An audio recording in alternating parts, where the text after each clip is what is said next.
তো একটা বিষয় আপনারা ভাবলে একটু অবাক হবেন যে এই বাড়িতে কিন্তু কোনো ধরনের রড বা সিমেন্ট ব্যবহার করা হয়নি। তখনকার সময় 200 বছর আগে যে ইটগুলো ছিল, তো এটা হচ্ছে অন্ধকোটা রুম বা খাবার ঘর নামে পরিচিত। তো সেই সময় কিন্তু একটা ফ্রিজিং সিস্টেমের বাবা থাকে না। এখন আমরা এখানে লাইন করবো।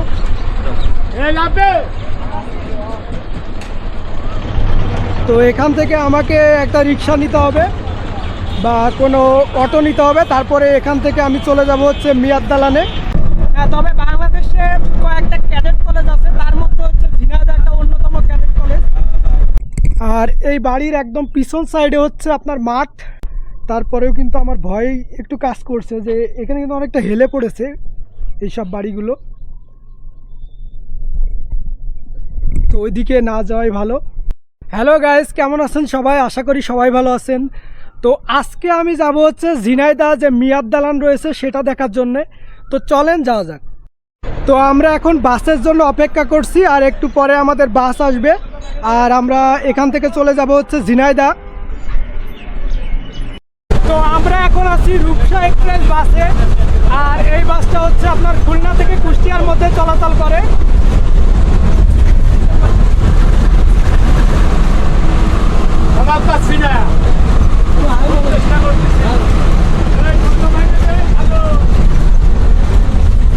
তো আমরা এখন যশোর শহরে পৌঁছে গেলাম।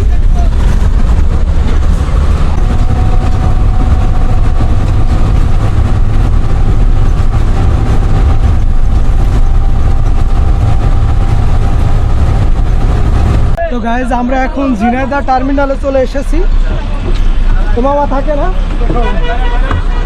এখন আমরা এখানে লাইন করবো।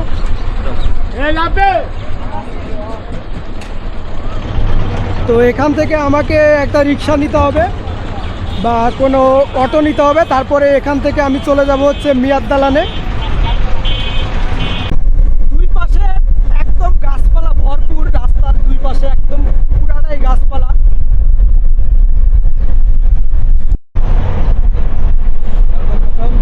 নাম হয় ক্যাডেট কলেজ। হ্যাঁ, ঝিনাইদহ একটা ক্যাডেট কলেজ আছে, এটার জন্য এটাকে আগে উন্নত হয়েছে ঝিনাইদহ। তারপরে আপনার হলো যশোর জেলা ছিল, তারপরে ঝিনাইদহ জেলা ভাগ হয়ে গেছে। ঝিনাইদহ জেলা হইলে আর তারপর আরো একটু উন্নত হলো। হ্যাঁ, তবে বাংলাদেশে কয়েকটা ক্যাডেট কলেজ আছে, তার মধ্যে হচ্ছে ঝিনাইদহ একটা অন্যতম ক্যাডেট কলেজ। খুবই নামকরা একটা কলেজ, যেটাই ঝিনাইদহ জেলায় অবস্থিত।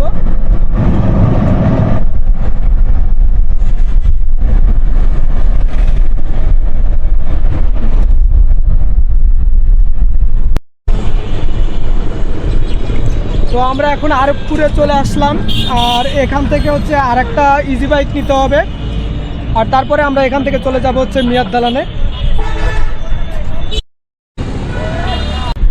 তো আপনারা যারা মিয়াদ দালানে যেতে চান তারা হচ্ছে প্রথমে ঝিনাইদহ শহরে আসবেন, এরপরে আরবপুর থেকে এই যে ভ্যানগুলো পাবেন এখান থেকে 10 টাকা করে ভাড়া নিবে।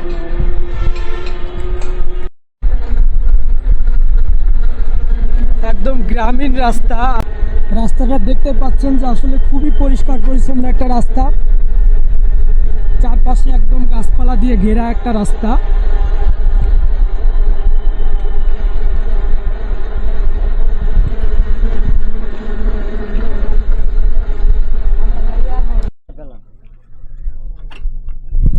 তো আমরা এখানে নেমে পড়লাম, আর সামনে হচ্ছে মিয়াদ দালান।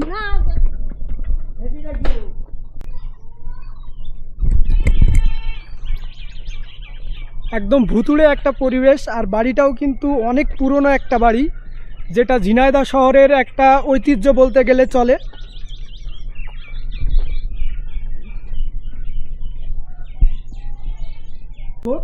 আর আপনাদেরকে জায়গাটা দেখাবো।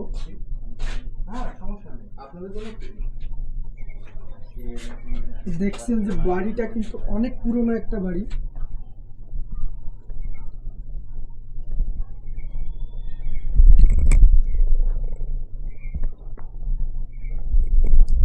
এটা হচ্ছে রান্নাঘর, আর এখানে তখন কিন্তু সেই জমিদাররা রান্না বাড়া করতো।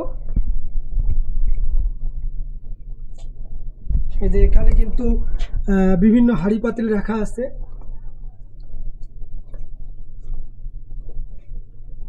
এই যে এই পাশেও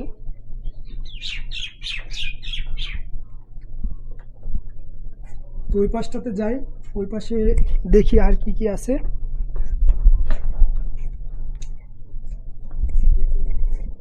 এটা হচ্ছে মাটির নিচে রুমের ভেন্টিলেটর, মানে কি ভাই ভেন্টিলেটর?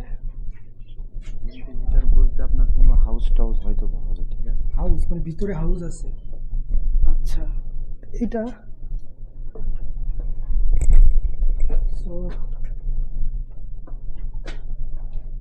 এটা কিন্তু অনেক মানে একদম গুপ্তচরের মতো একটা দেখাচ্ছে একদম। তো আমি একটু ভিতরে যাই। ওই দিক থেকে যাওয়ার পথ আছে, এটা তো ভেঙে গেছে বলে আপনি এদিক থেকে যেতে পারছেন। ও আচ্ছা, আসেন ভিতরে আসেন।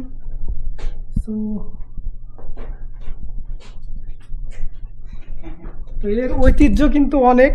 পাশে নদী নবগঙ্গা। ও এইখানে কিন্তু নদী রয়েছে, নবগঙ্গা নদী। এটা ঝিনাইদহ থেকে আসছে না? একদম ঝিনাইদহ থেকে কিন্তু এই নদীটা আসছে। তো এই বাড়িটা 1229 খ্রিস্টাব্দ বাংলায় নির্মাণ করা হয়েছিল, যেটা তৈরি করতে সময় লেগেছিল হচ্ছে 7 বছর। আর এই বাড়িটা তৈরি করতে তৎকালীন সময় হচ্ছে 75,000 টাকা খরচ হয়েছিল। আর এই বাড়িটা যিনি নির্মাণ করেছিলেন তার নাম হচ্ছে সেলিম চৌধুরী, এবং তিনি কিন্তু এই বাড়িটা নির্মাণ করেছিলেন। তো একবার চিন্তা করেন যে এই বাড়িটার বয়স হচ্ছে 200 বছর। আর এই যে এটা হচ্ছে কাজের ছেলেদের বেডরুম, অর্থাৎ এখানে হচ্ছে যে সকল কাজের ছেলেরা থাকতো তাদের শোয়ার ঘর ছিল হচ্ছে এইটা। তো এখান থেকে কিন্তু বাইরে দেখা যাচ্ছে।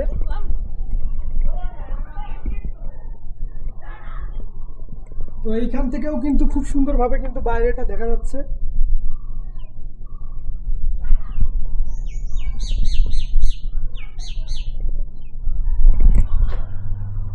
খুবই সুন্দর একটা পরিবেশ, একদম মনোরম পরিবেশ। তো বিল্ডিংটার বয়স হচ্ছে 200 বছর। তো এই বিল্ডিংটা কিছুদিন আগে সংস্কার করা হয়েছে। তো 200 বছরের বিল্ডিং এখনও যে অক্ষত আছে এটা কিন্তু খুব ভাবার বিষয়। তো এখন আমি একটু নিচের দিকে যাব। আর এটা হচ্ছে একদম মাঝ বরাবর এই জায়গাটা। তো আমি একটু আরেকটু উপরের দিকে যাই আর দেখি উপরে কি কি আছে। এই এই যে সিঁড়িগুলো দেখছেন যে একদম অন্যরকম ভাবে কিন্তু তৈরি করা এই সিঁড়িগুলো, তখনকার সময় তৈরি করা, কিন্তু পরে এগুলো পরে সংস্কার করা হয়েছে, কারণ এগুলো ভেঙে গিয়েছিল, যার কারণে কিন্তু পরে সংস্কার করে কিন্তু তারপরে আবার এরকম করা হয়েছে। তো এখন হচ্ছে আমি যেখানে দাঁড়িয়ে আছি এটা হচ্ছে একদম উপরের তলা। আমি উপরে একদম উপরে প্রবেশ করেছি। আর এই বাড়ির একদম পিছন সাইডে হচ্ছে আপনার মাঠ, পুরাটাই মাঠ। এই বাড়ির একদম পিছন সাইডে সম্পূর্ণ মাঠ আর হচ্ছে নদী।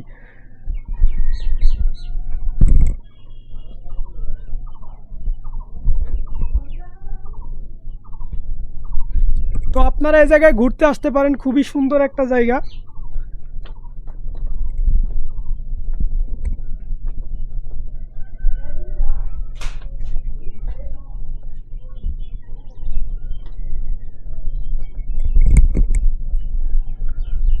এই জায়গাটা দেখতে মানে অনেকটা ধসে গিয়েছে এই জায়গাটা,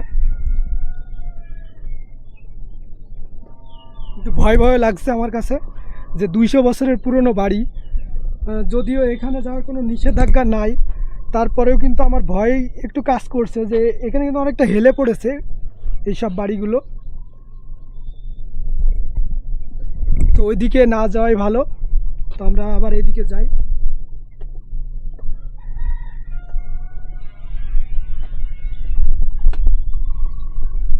আর এটা হচ্ছে একদম চিলেকোঠার একটা রুম, খুব ছোট্ট একটা রুম, বেশি একটা বড় না, তারপরেও রুমটা কিন্তু অনেক সুন্দর আছে। তো এখানে কিন্তু ছোট ছোট অনেক মানে জিনিসপত্র রাখার জন্য কিন্তু জায়গা করে রাখা হয়েছে। এই যে এই পাশেও কিন্তু আছে।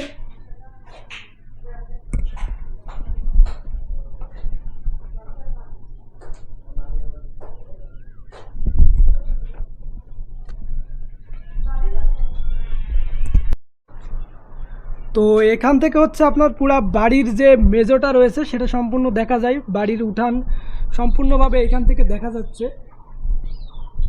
আর দেখতে পাচ্ছেন যে আসলে কিন্তু অনেক সুন্দর সেই সময়ের তৈরি করা ঘরবাড়ি। ওইটা হচ্ছে সিঁড়িঘর, এটা রান্নাঘর, আর এটা হচ্ছে রান্নাঘর। আর এখানে টিউবওয়েল আছে। আর এটা হচ্ছে গেটের পর্দা, অর্থাৎ গেটে ঢোকার আগে আপনার গেটে ঢোকার আগে কিন্তু এরকমভাবে একটা বাঁকানো একটা জিনিস রয়েছে, এটা হচ্ছে গেটের পর্দা হিসেবে ব্যবহার করতো তারা। তো আমরা হয়তো বাসা বাড়িতে গেটে ঢোকার আগে হচ্ছে আপনার কাপড় বা পর্দা ইউজ করি, যেটা কাপড় দিয়ে তৈরি করা, কিন্তু এরা হচ্ছে গেটে তখনকার সময় গেটে যে পর্দাটা তৈরি করেছিল সেটা হচ্ছে ইট দিয়ে, একদম দেখতে পাচ্ছেন যে একদম ইট দিয়ে এইভাবে পাকা করে কিন্তু তৈরি করেছে। আর এটাই হচ্ছে গেটের পর্দা হিসেবে তারা ব্যবহার করত। একদম গেটে ঢুকতেই কিন্তু আপনারা এটা দেখতে পারবেন। তো ভাববার বিষয় হচ্ছে যে এর যে রুমগুলা সেটা হচ্ছে আপনি যদি এই রুমের থেকে ওই রুমে যেতে চান তাও যেতে পারবেন, আবার এই রুম থেকে ওই রুমে গেলে তাও যেতে পারবেন, মানে কোনো বাধা নাই যে একদম টোটালি একটা মাত্র গেট এরকম কিছু না, অনেকগুলো গেট রয়েছে। তো একটা বিষয় আপনারা ভাবলে একটু অবাক হবেন যে এই বাড়িতে কিন্তু কোনো ধরনের রড বা সিমেন্ট ব্যবহার করা হয়নি। তখনকার সময় 200 বছর আগে যে ইটগুলো ছিল মাটিতে পোড়ানো ইট, সেই ইটগুলো হচ্ছে আপনার চুনা পাথর বা এই যে মাটি আছে সেইগুলো দিয়েই কিন্তু এই বাড়িটা তৈরি করা হয়েছে। তো এখন পর্যন্ত কিন্তু সেই বাড়িতে অনেকে বসবাস করছে আমি যা জানতে পারলাম। তো তারা যে কিভাবে বসবাস করছে বুঝলাম না, যে 200 বছরের বাড়িটা কিন্তু অনেক রিস্ক আছে আমি যা দেখলাম। তারপরে ওনারা বলছে যে না কোনো সমস্যা নাই।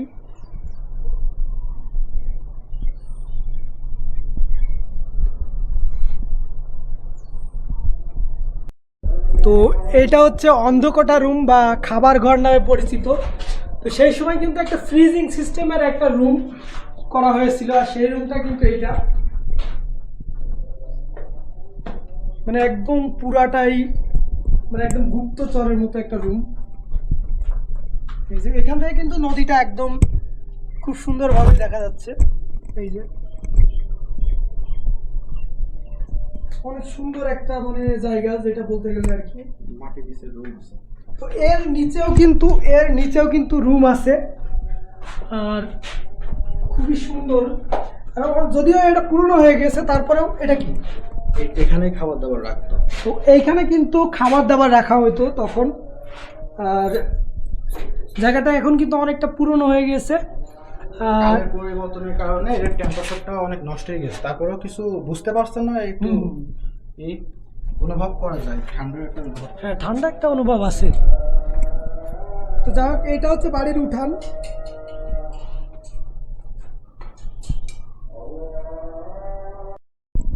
তো এই যে বাড়িটা, এটা হচ্ছে 3 তলা বিশিষ্ট একটা বাড়ি। এটা হচ্ছে নিচের তলা, এটা 2 নম্বর, এবং ওইটা হচ্ছে সর্বশেষ তলা। তো এর নিচেও কিন্তু আরো রুম রয়েছে।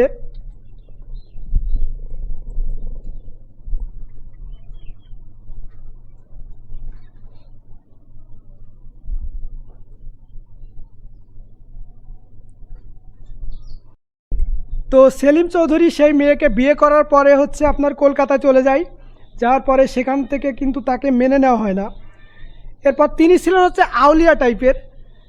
এরপর তার কাছে যে জিনটা ছিল সে তাকে বলে যে তুমি এই নদী ধরে চলে যাও, আর যেখানে দেখবা যে ব্যাঙে সাপ ধরে খাচ্ছে, সম্ভবত আমরা জানি যে সাপে ব্যাঙ ধরে খায়, কিন্তু তাকে বলা হয়েছিল যে ব্যাঙে সাপ ধরে খাচ্ছে, ঠিক সেই জায়গাতে তুমি একটা বসতবাড়ি নির্মাণ করবা।